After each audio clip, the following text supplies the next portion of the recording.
Bonjour, je suis le major à la retraite André Thivierge et je suis le coprésident du groupe de travail des anciens combattants de la ville d'Ottawa. Je suis heureux de vous présenter cette initiative en partenariat avec le département de médecine familiale de l'Université d'Ottawa. Les anciennes combattantes représentent jusqu'à 20% de la population des anciens combattants et constituent le groupe le plus important et celui qui augmente le plus rapidement au sein de cette population. Tout au long de leur carrière, les femmes en service sont confrontées à plusieurs expositions environnementales et professionnelles uniques qui peuvent conduire à des défis importants, différents de ceux rencontrés par leurs homologues masculins. Un certain nombre de femmes militaires qui quittent les forces armées canadiennes ou qui prennent leur retraite ne bénéficient pas toujours de programmes de soutien ou de soins spécifiques. Certaines de ces femmes qui quittent les forces armées canadiennes ont vécu une expérience de rupture de confiance avec les prestataires de soins de santé parce que leurs symptômes n'ont pas été pris au sérieux ou qu'ils ont été minimisés ou mal diagnostiqués. En tant que médecin de famille prodiguant des soins de santé à une femme vétéran, vous comprendrez que la meilleure pratique consiste à aborder les patients en tenant compte des traumatismes. Cette session vous aidera à comprendre pourquoi tant de femmes vétérans passent entre les mailles du filet, car leurs besoins spécifiques liés à l'armée ne sont pas bien compris par les prestataires de soins civils et le système de soutien aux vétérans ne reconnaît pas non plus les besoins spécifiques liés au sexe féminin. Cette session abordera également les risques de santé au travail spécifiques à la vie des femmes dans les Forces armées canadiennes, vous donnant ainsi un aperçu réaliste des conditions de santé potentielles et des défis à relever pour faire face à ces obstacles. Une compréhension réaliste des défis spécifiques aux femmes et de la manière dont l'institution a répondu à leurs problèmes de santé particuliers sera clé pour déterminer le meilleur traitement pour elles. Nous examinerons également les recherches en cours et nous nous rendrons compte qu'un certain nombre de questions sont restées largement inexplorées au Canada. Pour nous éclairer davantage sur ces questions importantes, nous avons réuni un panel d'experts dont certains ont servi et servent encore dans l'armée et sur le théâtre opérationnel. Merci beaucoup et bon épisode. Bienvenue au module 9 où nous allons parler des femmes vétérans. Je m'appelle Stéphanie Smith et je suis l'une de vos co-animatrices aujourd'hui. Mon invitée spéciale du début est Shaylee. C'est ma fille. Je voulais m'assurer qu'elle soit présente pour ce merveilleux podcast. Comme je suis une mère célibataire, je l'ai eu par fécondation in vitro et j'ai eu la chance de bénéficier d'un grand soutien grâce au travail militaire que j'ai effectué. Shaylee va donc nous quitter maintenant, mais elle aimerait vous saluer tous. Peux-tu nous saluer, Charlie? Certains d'entre vous se souviendront peut-être déjà de moi lors du module 8 où nous avons discuté de l'importance du préjudice moral et des traumatismes sexuels militaires et d'une meilleure compréhension de ces sujets. Pour ceux qui n'ont pas encore regardé cet excellent module, je vais vous parler un peu plus de mon cheminement. Je suis un médecin de famille fraîchement diplômé de l'Université de Calgary en 2021. J'ai ensuite été affectée à Gagetown, au Nouveau-Brunswick, où j'ai travaillé pendant quelques mois avant de prendre un congé de maternité. J'ai beaucoup apprécié le temps que j'ai passé au sein de l'armée au cours des 21 dernières années, où j'ai d'abord travaillé comme infirmière en soins intensifs, puis, comme je l'ai mentionné, je suis passée à la médecine. J'ai été très impliquée dans le leadership médical lors de mon retour dans le monde médical et j'ai travaillé avec le Conseil de l'Association médicale canadienne, le Conseil des médecins résidents du Canada et la Fédération canadienne des étudiants en médecine. Je suis actuellement trésorière de la Fédération des femmes médecins du Canada et je suis très heureuse d'être continuellement impliquée dans de nombreuses opportunités de leadership médical. J'ai également effectué des recherches pour ma maîtrise en gestion des catastrophes et des urgences en étudiant la formation à la résilience et à la manière dont nous pouvons utiliser le programme militaire en route vers la préparation mentale pour aider à préparer les prestataires de soins de santé au stress du travail que nous effectuons tous les jours. Je me réjouis aujourd'hui de travailler avec le Dr. Brick. Elle sera ma co-animatrice aujourd'hui. Je lui cède la parole. Merci, Dr. Brick. Merci, Dr. Smith. J'ai beaucoup aimé travailler avec vous sur le module 8, mais je suis encore plus enthousiaste à l'idée de vous accompagner aujourd'hui pour parler des femmes vétérans.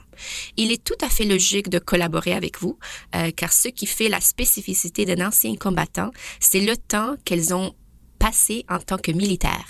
Pour comprendre les anciennes combattantes, il faut donc aussi comprendre les femmes militaires et ce qui les distingue des autres vétérans. En ce qui concerne ma présentation, comme vous le savez, je suis également membre des longues dates de la Fédération des femmes médecins du Canada. J'ai obtenu mon diplôme de médecine à l'Université Memorial de Terre-Neuve en 1990. J'ai travaillé pendant 20 ans comme médecin militaire de la force régulière et j'ai pris ma retraite à Ottawa en 2009. Pendant mon service, j'ai eu la chance d'obtenir un master à l'Université de Toronto en me concentrant sur les besoins en matière de santé au travail et de santé environnementale propre aux femmes militaires. Je pense qu'il est nécessaire de gérer nos attentes maintenant, car je sais que nous pourrions tous parler de ce sujet pendant des heures. Dans le peu de temps dont nous disposons aujourd'hui, nous espérons simplement partager quelques informations de base, quelques perles pratiques, et notre véritable objectif est de vous inciter à lire les ressources qui comprennent d'excellents rapports de recherche de nos deux invités aujourd'hui. En ce qui concerne nos invités, le premier est le Dr Maya Eichler. Maya, pourriez-vous vous présenter et établir les arcs de tir aujourd'hui? Nous savons que les anciens combattants militaires canadiens sont composés d'environ 15% de femmes et 85% d'hommes, la plupart d'entre eux étant des hommes blancs hétérosexuels. Pouvez-vous nous expliquer pourquoi ce fait est important? Comment l'intersectionnalité et l'analyse basée sur le genre deviennent-elles des concepts si importants à comprendre pour comprendre les femmes vétérans? Maya? Merci Stephanie et Karen de m'accueillir aujourd'hui. Je suis très heureuse d'être ici. En guise de présentation, je suis professeure agréée de l'Université Mount St. Vincent à Halifax. Je suis également directeur au Centre d'innovation sociale et d'engagement communautaire dans le domaine des affaires militaires. Notre centre se spécialise sur les questions relatives aux militaires et aux anciens combattants, avec une concentration particulière sur le sexe, le genre et d'autres intersectionnalités telles que la race, l'indigénité et la sexualité. Vous m'avez demandé de préparer le terrain sur la discussion aujourd'hui et je commencerai donc par dire que, suite aux circonstances et des faits historiques, le monde militaire en tant qu'institution a été conçu par des hommes blancs avec d'autres hommes blancs à l'esprit en termes de système de soutien et de soins. Nous vivons toujours avec ces préjugés hérités du passé et ils commencent à être identifiés et adressés aujourd'hui. Mais nous devons garder à l'esprit ce contexte historique, car les femmes ne travaillent dans des rôles militaires non traditionnels, tels que les armes de combat, que depuis 1989. C'est à ce moment que le Tribunal canadien des droits de la personne a ordonné à l'armée d'ouvrir aux femmes toutes les professions militaires auparavant réservées seulement aux hommes. En gardant cela à l'esprit, cela ne fait qu'un peu plus de 30 ans que les premières femmes sont entrées dans ces rôles non traditionnels. En fait, très peu de recherches ont été menées jusqu'à présent pour comprendre quels sont les impacts potentiellement uniques sur la santé et le bien-être des femmes dans ces rôles. Par conséquent, mon équipe et moi-même avons récemment eu l'occasion d'effectuer un examen approfondi sur la portée de la recherche sur cette question. Que savons-nous au Canada en termes de recherche sur les femmes militaires et les femmes vétérans à ce jour? Cette étude sera également disponible pour tous nos auditeurs et auditrices. J'ajouterai que pendant très longtemps, les gens ont jugé qu'une approche unique en matière de recherche et de soins pour les militaires et les anciens combattants était adéquate. Mais de plus en plus, vous le savez, ces jours-ci, à mesure que la population militaire se diversifie, nous commençons à comprendre que cette approche unique ne fonctionne pas pour tout le monde et qu'elle a tendance à privilégier le groupe majoritaire ou dominant. Il s'agit donc des 72 à 75% d'hommes hétérosexuels, majoritairement blancs, dont nous parlons ici, à l'exclusion des membres des groupes non dominants. Je pense que lorsque nous considérons les anciens combattants en tant que population, nous les servons mieux en les reconnaissant en tant qu'individus avec ces diverses intersectionnalités basées sur le sexe, le genre, la race, l'indigénité et la sexualité. Bien sûr, au sein du gouvernement fédéral, nous avons été appelés à prendre systématiquement en compte l'intersectionnalité par le biais d'outils tels que l'analyse comparative fondée sur le genre plus. Si l'expression « analyse fondée sur le genre plus » vous êtes inconnu, je vous suggère d'effectuer une recherche en ligne. Il existe un très bon cours gratuit en ligne que vous pouvez suivre. Cela ne prend qu'1 heure ou 2 et qui vous donne en quelque sorte la base sur la matière d'aborder les soins, les programmes et les politiques à travers la lentille de l'intersection entre le sexe et le genre. Outre les femmes, bien sûr, il y a d'autres groupes d'équité en matière d'emploi que nous devons prendre en considération en ce qui concerne le gouvernement fédéral, y compris les Forces armées canadiennes, à savoir les membres indigènes, les minorités visibles, les membres d'ESLGBTQ+, et les membres ayant des handicaps. Chacun de ces groupes d'équité en matière d'emploi mérite une attention particulière. Je pense qu'il est important de commencer par les femmes, le sexe et le genre, car les femmes constituent le groupe le plus important et celui qui connaît la croissance la plus rapide au sein du militaire et de la population des anciens combattants. Nous comptons entre 16 et 20 % des femmes parmi les anciens combattants et environ 0,1 % de femmes transgenres qui s'identifient comme telles. Je vous remercie, Dr. Eichler, pour cet aperçu réfléchi sur l'importance, je pense, d'examiner chaque vétéran individuellement et de reconnaître certaines des limites de la recherche passée qui peut être qualifiée de recherche militaire ou de recherche sur les vétérans. Mais à moins que vous ne creusiez, il s'agit souvent d'une recherche axée exclusivement sur une population masculine. Je vous remercie également d'avoir souligné l'importance de toutes les différentes intersectionnalités et des différents groupes que l'on qualifie souvent de minoritaires au sein du militaire. Encore une fois, il s'agit de souligner les femmes, les personnes de couleur ou de source indigène, les personnes ayant des orientations sexuelles et de genre différents. Il y a donc de nombreux domaines différents qui doivent être pris en compte. Cette recherche est-elle appropriée pour la personne assise en face de moi? Appartient-elle à l'un de ces groupes ou dois-je creuser davantage? Vous avez mentionné un point qui me semble très important. Bien que nous n'ayons pas eu beaucoup de recherches dans le passé, vous avez été l'un des leaders de la recherche dans ce domaine.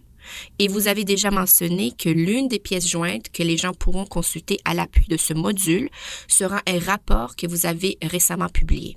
Je me demandais si vous pourriez nous dire quels sont 3 principaux éléments de vos récents rapports que les médecins de famille devraient connaître au sujet des femmes vétérans. Merci, Karen. Je pense que la recherche internationale démontre clairement qu'il existe des risques professionnels militaires spécifiques au sexe et au genre qui ont des répercussions réelles et à long terme sur la vie des femmes militaires et anciennes combattantes. Il est également vrai que ces types de questions sont restées largement inexplorées dans le contexte canadien. Je dirais qu'il est important pour les médecins de famille de prendre en considération et de dépister chez les femmes vétérans les expositions opérationnelles et professionnelles uniques liées à leur service militaire. Les femmes militaires et les vétérans présentent des besoins de santé qui se recoupent, mais qui sont également différents de ceux des femmes civiles. Parmi les expositions, on peut citer les traumatismes, physiques ou mentaux, les toxines, les vaccins, les médicaments, les conditions liées à un équipement militaire mal ajusté. Un autre exemple pourrait être l'incontinence d'effort due à la sensation et au déplacement répétitif des sacs de sable. Il existe toute une série d'expositions opérationnelles et professionnelles uniques qui doivent être prises en considération dans le cadre des soins offerts aux femmes vétérans. La deuxième chose que je voudrais souligner, c'est que les médecins doivent vraiment prendre en compte, en particulier pour les femmes qui sont en transition pour le service militaire, le fait qu'elles n'ont peut-être pas pu ou voulu accéder à des soins spécifiques au sexe féminin avant d'être libérées du système médical militaire. Les femmes, en particulier celles qui ont subi des traumatismes, y compris des traumatismes sexuels militaires, peuvent ne pas avoir été prises au sérieux, avoir été minimisées ou avoir fait l'objet d'un mauvais diagnostic en raison de leurs symptômes médicaux, en particulier ceux reliés au sexe. Une autre considération est que les femmes vétérans peuvent avoir une expérience de rupture de confiance avec les prestataires de soins de santé et qu'elles devront donc être abordées en tant que patientes d'une manière qui tienne compte des traumatismes vécus. Le dernier point que j'aimerais soulever est qu'au Canada, le système d'aide aux anciens combattants est encore largement fondé sur le principe erroné de la taille unique, comme je l'ai mentionné déjà plus tôt. Cela crée un système d'aide aux anciens combattants et des programmes pour les anciens combattants qui tendent à supposer que la personne qui vient chercher des soins est un ancien combattant de sexe masculin qui a aussi très probablement une épouse civile qui le soutient. Par conséquent, les femmes militaires qui quittent l'armée ou qui prennent leur retraite se retrouvent encore aujourd'hui largement dépourvus de programmes de soutien ou de soins spécifiques au sexe féminin pour les aider dans leur transition vers la vie civile. Je pense toujours que les femmes vétérans ont tendance à passer entre les mailles du filet. Leurs besoins spécifiques liés à leur service militaire ne sont souvent pas bien compris par les prestataires civils et, en même temps, les systèmes de soutien aux anciens combattants qui sont en place ne reconnaissent pas non plus leurs besoins spécifiques liés au sexe féminin. À cet égard, ils passent vraiment entre les mailles du filet. Merci beaucoup, Dr. Eckler, pour ces perspectives fondamentales très importantes sur certaines des questions systémiques liées à l'expérience des militaires et des anciens combattants. Nous avons abordé quelques généralités. Je vais maintenant passer la parole à la Dr. Smith pour qu'elle puisse nous aider à aborder des points plus spécifiques. Merci, Dr. Brick et Eckler. L'information que vous avez transmise est très impressionnante et souligne l'importance de comprendre cette population en utilisant un langage approprié et sensible lorsque nous communiquons avec les anciennes combattantes et de reconnaître les défis et les expériences uniques qu'elles ont vécues afin d'établir le meilleur contact possible avec elles. Je pense qu'il serait merveilleux que nous puissions également nous pencher sur l'une des nombreuses préoccupations spécifiques au sexe et au genre des femmes militaires qui aura un impact sur les vétérans. Il s'agit des blessures musculo-squelettiques qui constitue la principale raison pour laquelle les femmes militaires sont libérées pour des raisons médicales, la santé mentale étant la deuxième raison. Dr. Adamo, pourriez-vous vous présenter et nous parler un peu plus de votre récent projet de recherche avec le militaire et de certains des points saillants de vos résultats que les médecins de famille pourraient être intéressés à connaître? Merci beaucoup et merci Dr. Brick et Dr. Smith de me donner l'occasion de parler de quelques aspects de notre recherche. Je vais me présenter. Je m'appelle Christy Adamo. Je suis professeure à l'Université d'Ottawa et à la Faculté des sciences de la santé à l'École des sciences de l'activité physique. Mon laboratoire de recherche examine un mélange éclectique de choses, de la biologie du placenta à une intervention. Mon laboratoire de recherche examine un mélange éclectique de choses, de la biologie du placenta à une intervention, en se concentrant sur l'optimisation de la santé des femmes, en particulier pendant la grossesse et les années de reproduction. Je vais vous parler d'un projet qui a été financé par une subvention Innovation pour l'excellence et la sécurité de la défense, dont l'objectif était d'identifier des domaines cibles spécifiques à aborder afin de soutenir les FAC, de recruter, de retenir et d'atteindre une représentation de 25% de femmes d'ici 2026. Cet objectif a été popularisé par les Forces armées canadiennes. Comme l'a dit Stéphanie, il faut reconnaître que les blessures musculo-squelettiques sont l'une des principales raisons du retrait et de la libération anticipée des militaires. Notre projet s'intitulait « Une approche en plusieurs étapes pour lutter contre les disparités entre les sexes en matière de lésions musculo-squelettiques chez les militaires » et comportait 3 volets. Le premier volet consistait en une enquête en ligne distribuée par divers canaux aux membres des Forces armées canadiennes et aux anciens combattants, en une analyse de l'environnement et en une série d'essais avec des groupes de discussion, et enfin en une étude de caractérisation physiologique. Je n'ai pas le temps d'évoquer toutes les données passionnantes recueillies par mon équipe, mais je me concentrerai sur 3 éléments clés. Je vais me concentrer sur les conclusions générales concernant les blessures musculo-squelettiques. Je parlerai ensuite de la grossesse et du postpartum, car la majorité des femmes des Forces armées canadiennes sont en âge de procréer. Enfin, je parlerai brièvement d'autres facteurs liés à la santé reproductive. Tout d'abord, en ce qui concerne l'ensemble des lésions musculo-squelettiques, selon nos données, les participantes ont déclaré beaucoup plus de microtraumatismes répétés que leurs homologues masculins. Les femmes ont perçu un impact plus important de ces blessures musculo-squelettiques sur leurs activités quotidiennes et dans la poursuite de leur carrière militaire. La localisation des blessures diffère selon l'environnement des FAC, de sorte que l'armée, la marine et l'aviation ont des localisations ou des sources de blessures différentes. Nous avons récemment publié des données illustrant le fait que les femmes pilotes subissent davantage de microtraumatismes répétés que leurs homologues masculins dans le Journal of Military and Veterans Health. En ce qui concerne la grossesse et le postpartum, la parité est un facteur de risque pour les lésions musculo-squelettiques. Par rapport à leur père nullipare, les femmes pares, celles qui ont eu des enfants biologiques, sont 57% plus susceptibles d'avoir subi des microtraumatismes répétés. Ces informations ont récemment été présentées à la conférence de l'Institut canadien de recherche sur la santé des militaires et des vétérans par une de mes étudiantes qui a reçu le prix Banting à cette occasion. Nous sommes très fiers de son travail et de la représentation de notre groupe dans ce domaine. Nous savons qu'il est important de maintenir une routine d'exercice pendant la grossesse. en particulier dans les Forces armées canadiennes, où les tests physiques sont une condition préalable à l'emploi. Cependant, 30% des femmes des FAC interrogées ont déclaré avoir interrompu leur entraînement pendant leur grossesse.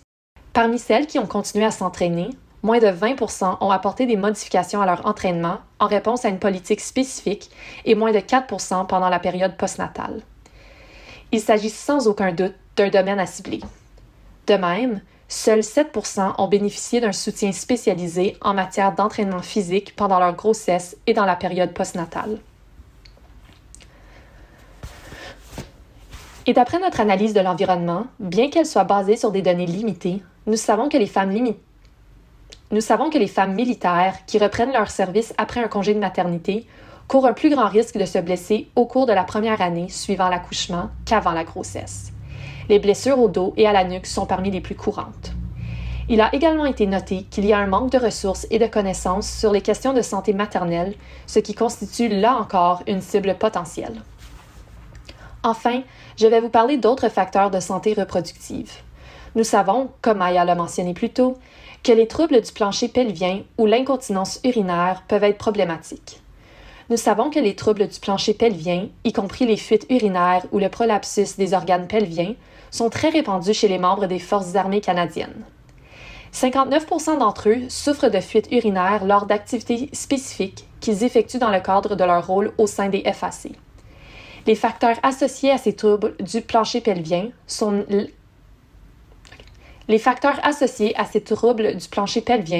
l'année d'enrôlement, un IMC plus élevé, une parité plus élevée et des professions physiquement exigeantes. Il s'agit là de facteurs prédictifs indépendants. Enfin, les femmes membres du FAC ayant des cycles menstruels irréguliers ou absents avaient une probabilité accrue de souffrir de microtraumatismes répétés par rapport à celles qui avaient des cycles menstruels réguliers. Une fois de plus, ces caractéristiques de santé féminine sont essentielles afin de prédire qui sont les personnes à risque. En ce qui concerne les résultats obtenus jusqu'à présent, nous avons quelques recommandations qui, selon nous, pourraient être utiles non seulement pour la médecine familiale, mais aussi pour les personnes qui s'occupent des femmes dans les Forces armées canadiennes.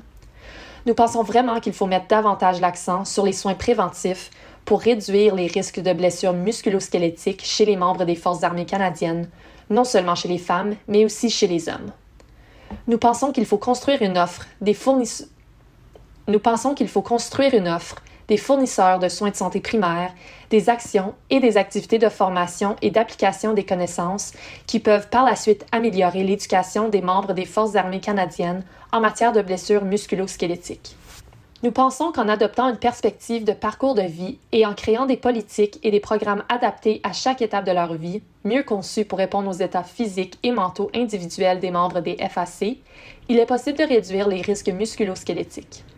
Enfin, l'un de nos principaux résultats, l'une de nos principales suggestions, est que nous pensons vraiment qu'il faut créer un groupe de travail composé d'intervenants clés qui comprendrait non seulement des membres féminins des Forces armées canadiennes qui ont vécu une grossesse et un nombre diversifié de membres des FAC, mais aussi des docteurs en médecine, pas seulement des obstétriciens et des gynécologues, mais aussi des personnes qui pourraient avoir affaire à des femmes dans les FAC, des physiologistes de l'exercice, des psychologues, etc., afin d'élaborer des stratégies pour mettre en œuvre des changements pratiques dans les politiques et les pratiques des FAC pour mieux soutenir les membres féminins et leurs familles. Merci beaucoup pour ces informations, Dr. Adamo. Il s'agit de travail extraordinaire et en tant qu'athlète de compétition dans les Forces armées canadiennes, je suis très intriguée d'en apprendre davantage sur cette recherche et d'examiner le matériel lui-même. Cette information met également en évidence les pressions associées au maintien de la forme physique pendant le congé de maternité, comme c'est le cas en ce moment, et à la volonté de retrouver son niveau de forme physique à la reprise du travail, ce qui crée certainement une pression supplémentaire. En outre, en tant que médecin de famille dans le militaire présentement, je me rends compte de l'importance d'établir un lien avec les personnes en congé de maternité afin de s'assurer qu'elles aient accès à des ressources et de ce soutien. Merci beaucoup d'avoir mis en lumière ce travail très important. Étant donné que vous avez réalisé une très vaste étude avec plus de 2000 candidats ou participants, y a-t-il d'autres domaines que les lésions musculo-squelettiques qui, selon vous, nécessiteraient des recherches supplémentaires à l'avenir? Quelques points ont été soulevés dans certains de nos groupes de discussion. Certains éléments concernaient peut-être la perception des femmes dans le militaire. Dans nos groupes de discussion, nous avons examiné à la fois des hommes et des femmes, et il est devenu clair, d'après certains résultats, que les hommes supposaient que des choses comme la grossesse étaient très faciles à surmonter et que parce que c'était un choix qu'une femme avait fait, ils devaient en quelque sorte subir les conséquences de ce qui pouvait en résulter. Cela nous a ouvert les yeux et nous a amené à penser qu'il faudrait peut-être un peu plus de formation à la sensibilité dans certains de ces domaines et mieux comprendre qu'il s'agit d'un élément naturel du parcours de vie, mais que cela ne devrait pas mettre fin à la carrière de la femme. Il y a beaucoup de choses qui peuvent être faites pendant cette période. Et comme vous en faites l'expérience en ce moment, vous comprenez qu'il ne s'agit pas nécessairement d'une fin de carrière. En fait, il y a beaucoup de soutien potentiel, des ressources qui peuvent être mises en place pour s'assurer que la transition vers le retour à vos fonctions habituelles peut se faire de manière appropriée. Wow! C'est vraiment très intéressant d'entendre que certains de nos homologues masculins pensent que surmonter une grossesse n'est pas aussi difficile qu'il n'y paraît. Je peux témoigner du fait que j'ai participé à des épreuves militaires telles que la marche avec sac à dos sur 50 km et je dirais que l'accouchement a été plus difficile que l'épreuve elle-même. Je vous remercie pour cette perspective. Je pense qu'il est essentiel de préciser que nous ne faisons qu'effleurer la surface. Il existe de la littérature et du matériel important qui ont fait susciter des recherches et que nous recommandons vivement à tous nos auditeurs de consulter. Je pense qu'il est important de reconnaître que les femmes ne sont pas des hommes de petite taille et que nous ne pouvons pas nécessairement comparer le même matériel de la même manière. Il est important que nous reconnaissions qu'il existe des expositions professionnelles et environnementales qui peuvent entraîner des problèmes importants pour les femmes, plus que pour les hommes. Nous devons en tenir compte lorsque nous évaluons nos patients. Nous avons besoin de plus de recherches sur le sexe féminin pour obtenir des données pouvant influencer les politiques et des plans de traitement fondés sur des preuves qui peuvent aider cette population de patients. Merci beaucoup à la cohorte d'être venue aujourd'hui. Merci à nos merveilleux orateurs et à ma co-animatrice. Je pense qu'il est très important que nous reconnaissions tout que nous essayons d'appliquer des connaissances qui aideront nos homologues civils à fournir les meilleurs soins possibles. Je vous remercie de votre engagement à l'égard des anciennes combattantes canadiennes. Merci, Dr. Smith. En tant qu'ancien combattant, j'aimerais ajouter un dernier point. Je sais que nous avons beaucoup parlé des femmes militaires et de leur expérience, et vous vous demandez peut-être quel en est l'impact sur les anciens combattants. Je voudrais juste souligner que lorsque vous voyez une femme vétéran poser ces questions, posez-lui des questions sur ses blessures musculo-squelettiques, ses problèmes avec l'équipement, et aussi si elle a eu des problèmes ou des préoccupations avec sa santé reproductive, c'est-à-dire si elle est tombée enceinte, si elle est restée enceinte et ce qu'elle a vécu pendant sa grossesse. Comme dans notre module précédent où nous avons abordé des sujets tels que les traumatismes militaires, sexuels et moraux, il y a souvent une composante entière de préjudice moral qui est liée à certaines des expériences vécues par les femmes pendant leur grossesse. Il ne s'agit pas seulement de la grossesse, mais de la façon dont l'institution a réagi à leur grossesse. J'espère que cela vous aidera à mieux comprendre certains des défis uniques que vos anciennes combattantes pourraient vous présenter. Et ce n'est qu'un aperçu. N'hésitez pas à consulter nos ressources pour en savoir plus sur nous. Merci à tous nos invités et à mon co-animatrice. Merci beaucoup de nous avoir écoutés aujourd'hui.